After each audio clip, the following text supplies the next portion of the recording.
Good afternoon, and thank you for coming. I'm Warren Faulk, the Camden County Prosecutor. First, I'd like to thank Chief Earle and Mayor David Mayer for hosting this press conference this afternoon, and I also want to thank Chief Earle for the aggressive, proactive stance he is taking with regard to sex trade in not only in this community, but in other communities here in Camden County.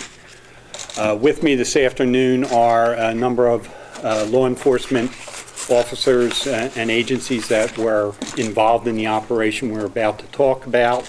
That includes Deputy Chief David Harkins from Gloucester Township, Chief William Walsh from Belmar, Chief Mark Diano from Runnymede, Captain Willie Mahan from the Camden County Prosecutor's Office, Chief Harry Earle, Mayor David Mayer from Gloucester Township, and Lieutenant Quinnevall. Lieutenant?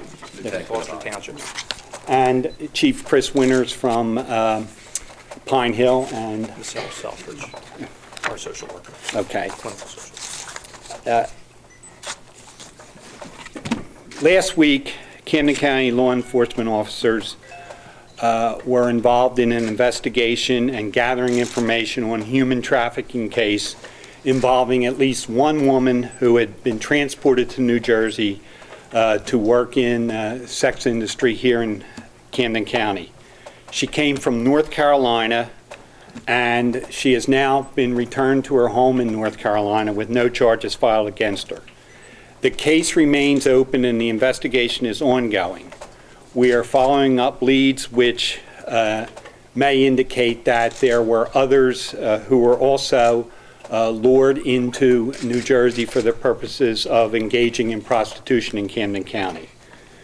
Chief Earle will provide you with the specifics of that case, but I want to discuss with you the larger implications of the arrests. For the past year or more, it has been a priority of law enforcement in New Jersey to identify human trafficking cases. One of the impetus for this priority is, of course, the Super Bowl, which is going to take place this Sunday in North Jersey. But the mere fact that we expected an increase in sex trafficking in connection with the Super Bowl does not mean that it does not occur on a day-to-day basis, not only in our urban areas, but throughout all of New Jersey. If we're going to effectively combat the sex trade in our community, we have to recognize that often the woman involved is a victim. They are often lured into the industry through threats of violence and other means. They often have their own addiction problems. They may have mental illness. They may be in extreme poverty. And those types of things are used to lure them into the business. The villains are the men and women who use them, who manipulate them, and who exploit them for their own economic advantage. Because the Attorney General has made human trafficking a priority, each county in New Jersey has assigned one prosecutor and one investigator or detective to act as liaisons with the state. A number of chiefs in our county and throughout New Jersey have taken this specialized training to educate them on the tools that are available to combat this. Among the tools is an enhanced sex trafficking, human trafficking statute that expands the definition of human trafficking to include not only violence and threats of violence, but also other acts that make it a first-degree crime. For example, taking away the identification of people so that they are then captured and can't free themselves, or providing them with drugs because they have an addiction habit. A first-degree human trafficking charge in New Jersey carries with it a minimum of 20 years in prison. As I said, the women in the sex trade often are the victims.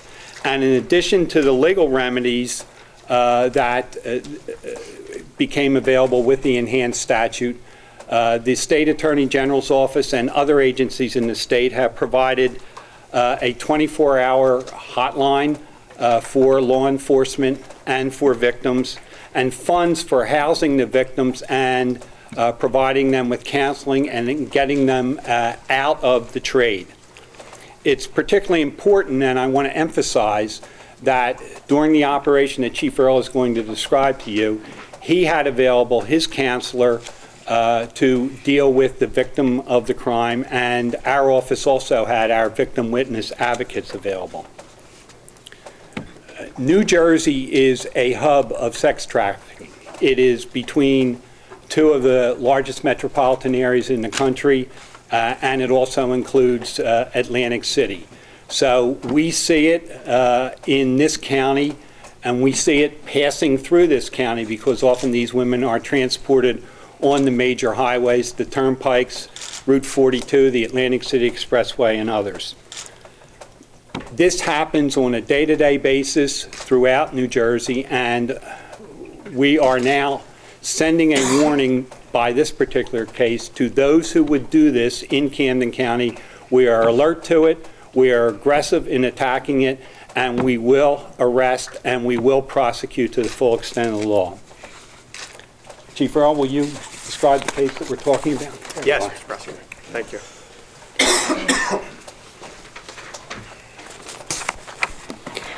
Well, good afternoon, everyone, and certainly thank you to the media members here, and of course the Chief, and of course Prosecutor Faulk for all his support and guidance, certainly just within the past week, but of course all his time with Gloucester Township Police. My name is Harry Earle. The last name is E-A-R-L-E, just for your convenience, Chief of Gloucester Township Police. A copy of my statement is in your press packet for your convenience as well. The operation conducted this past Friday was different than any other prostitution operations in the past. The new mindset of fighting prostitution, where we know that prostitutes are very often victims, was implemented. Our focus was to treat the individuals engaged in prostitution as someone who has been a victim of a crime, including human trafficking. In an effort to facilitate this, the Gloucester Township Police licensed clinical social worker, Michelle Selfridge, and Gloucester Township Police criminal intelligence analyst, Agent Jillian Perquette, met with each female who was alleged to be engaging in prostitution.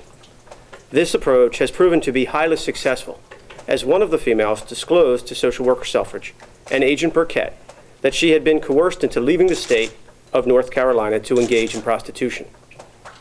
Social worker Selfridge and Agent Perquette also worked with all the females detained and offered services and guidance, in addition, of course, to the assistance provided by the Camden County Prosecutor's Office Victim Witness Office. As a result of this joint initiative, which involved approximately 30 officers, 8 people were arrested, and 2 of the 8 were charged with first-degree human trafficking. 4 subjects were charged with promoting prostitution, and 4 were charged with prostitution. 2 of the subjects arrested were also wanted fugitives, and 2 were found to be in possession of drug paraphernalia. The exact names, specific charges, and bail information is listed in your press packet. It is important to note that one of the subjects charged with human trafficking is female.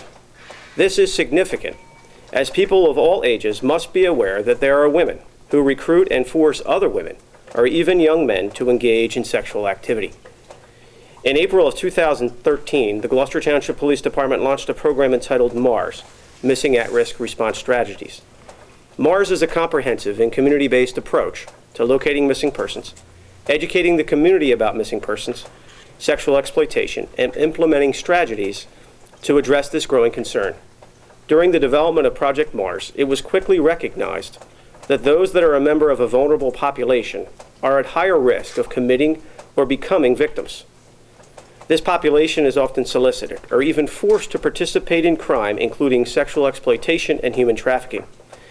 The research associated with Project Mars found that those who have been sexually or physically abused, have run away from home, are isolated from family and friends, have unstable home lives, have substance abuse issues, or have special needs, can easily be preyed upon by organized criminal groups or individuals.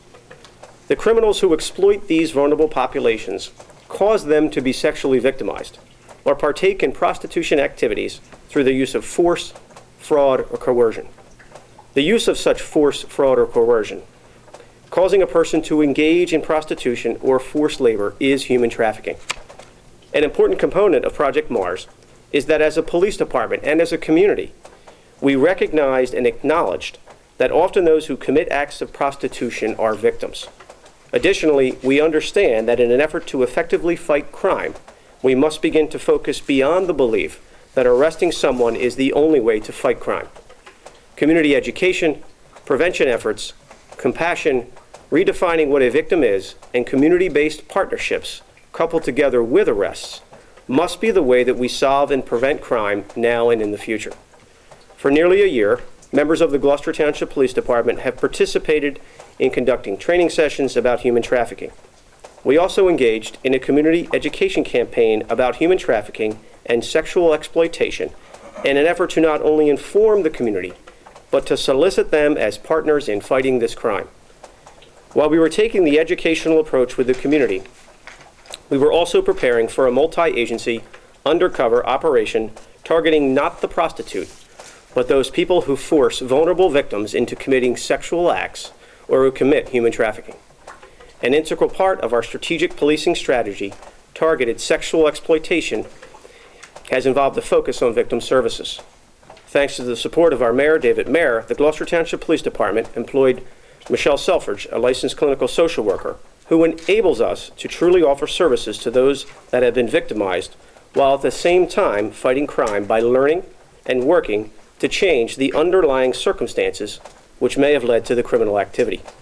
This past Friday evening, a team of Gloucester Township police officers partnered with members of the Camden County Prosecutor's Office, Winslow Township Police Department, Pine Hill Police Department, Belmar Police Department, Magnolia Police Department, and Runnymede Police Department for a wide-range undercover operation focusing on prostitution at the Howard Johnson Hotel, located at 832 North Black Horse Pike in Gloucester Township.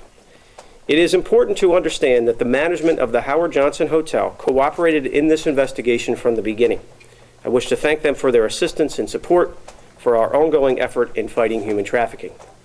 I am also very proud of all the members of the Gloucester Township Police Department, and particularly proud of the Gloucester Township Police Department Investigations Bureau for their outstanding and hard work. I am also proud of all the members of the Gloucester Township Police Department for practicing the most modern crime-fighting tactics involving community education and well-coordinated undercover police operations. I am proud of their professionalism for knowing that effective crime fighting and crime prevention requires new and unique strategies, such as the ones we've employed here in Gloucester Township. Human trafficking is taking place here in the United States and in communities across New Jersey, and even in Gloucester Township. However, also taking place here in Gloucester Township is a crime-fighting practice that is not only addressing the tragedy and grossly criminal act of sexual exploitation through human trafficking, but also engaging in a philosophy that in an effort to prevent crime, we must address why some are committing such crimes. We will continue to aggressively put all of our resources towards these types of operations and investigations to eradicate the scourge of human trafficking. Again, I wish to thank Prosecutor Faulk and his team, as well as Assistant Prosecutor, Camden County Prosecutor Navon Samalas, and the chiefs of the Belmar, Runnymede, Pine Hill, Magnolia, and Winslow Township Police Departments. Also, a special thanks to Kathleen Fries from the Attorney General's Office and Human Trafficking Task Force, couldn't be here today, who has provided such great support and guidance over the past year. Thank you.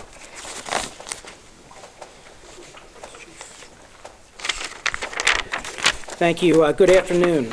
The concerted effort that has been announced today regarding the human trafficking charges is not only a great collaborative effort between law enforcement, but has as its genesis a new initiative that was developed here in Gloucester Township by our Gloucester Township Police Department that Chief Earle just referenced. Project Mars takes a different approach to human trafficking by looking at the bigger picture of missing and abducted children. According to the United States Department of Justice, over 300,000 children are at risk of entering into prostitution in the U.S. alone. The average age is between 13 and 14 years old. 1 in 3 teens that are on the street will be lured toward prostitution within 48 hours after they leave home. Human trafficking is a crime against humanity whose victims are trapped in an ocean of abuse, neglect, and servitude. Here in Gloucester Township, we are taking a stand against human trafficking from First, from the criminal aspect of human traffickers being subject to incarceration, but also secondly, from the human aspect of helping to break the vicious cycle that victims experience. Today, let me be very clear that we will not tolerate individuals coming into our community to set up shop to promote the degradation that human trafficking promotes. I thank Prosecutor Faulk, the Camden County Prosecutor's Office, the Gloucester Township Police Department, Michelle, and the other 4 departments. But most of all, I want to thank Chief Earle, who is really the architect of our Missing and Abducted Children's Initiative, which I believe will be a national model for addressing the issues associated with at-risk children. Thank you.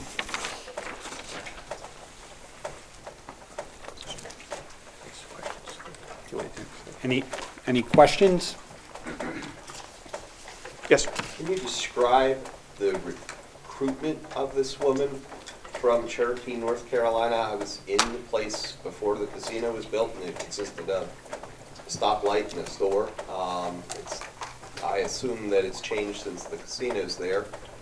And you also referenced that she was in the sex trade in North Carolina, presumably in Cherokee. So could you give us a little background about how these folks found this woman and brought her here?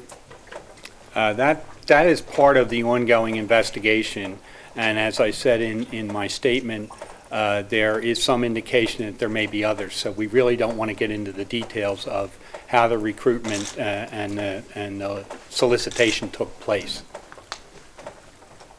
You had mentioned that one of the defendants was a woman. How unusual or unique is that, and what does that say about the whole market of sex and human trafficking? Through the information that I've learned and the trainings that I've taken part of, it is not unusual, unfortunately, that often there is a woman that is involved that works to gain the trust of other women and is part of the recruiting and enforcing process and the threats and coercion involved in keeping the women involved in the sex trade. Yes, sir. Can you say what websites were used to make contact with these people? Like, were those websites contacted and told about the illegal activity? I think the websites are well aware of, if we're talking about Backpage and others, they are well aware of what they're being used for. There's no need to contact them. They know it. They're profiting off it. They're part of the problem. They're part of the problem, yes. Can you say what the victim was threatened with to get her to engage in prostitution? That, again, is part of our ongoing investigation. There are a number of factors under the statute that are utilized to indicate a first-degree sex trafficking, and at least 2 or 3 of those factors were present in this case that we've been able to determine to date. There may have been more. So a few of the women were charged with prostitution. Some of them were not. How did you guys decide who falls under what you guys were talking about, a victim and who is a criminal? You know, really every case is unique. I mean, we had a number of women arriving at the hotel that evening, and that, you know, really on a case-by-case is that what decision was made and where there actually was an exchange and a situation going on between the undercover officers and the female. So, you know, as the investigation progresses, it's possible that could change. But in particular cases that evening, it was decided that that was most appropriate and fit the crime. And as Chief Earle indicated, initially, the first response was, are these victims? Mm-hmm. And it was only after we determined that they were probably not victims that they were charged. But the initial mindset in going in was that each one of the women was possibly a victim, and therefore we had to determine that first. And Howell and Burden, one is from Sicklerville, one is from Pennsylvania. You guys mentioned that there might be part of like a larger network. Where is this based out of? Is this based out of Gloucester Township? It does not appear to have been based out of Gloucester Township. We also had the cooperation of the Philadelphia Police Department in this investigation. So where is it based out of? It's a movable feast. But I will say that not based out of Gloucester Township. And you had mentioned that 4 were arrested for prostitution. Do we know how many women in total showed up? Yes, a total of 5. And there were others en route during the investigation, but quite honestly, that there was such a reaction and so many coming that, you know, for safety reasons, we continued to move the investigation to the investigation portion inside headquarters and stop the undercover portion. Did some of the women appear to work independently? Like, did they just come on their own, or did they have to make contact with any other, like, male who was handling this for them? Or? I believe there was one, and I'm not 100%, I believe there was one that was more independent than the others.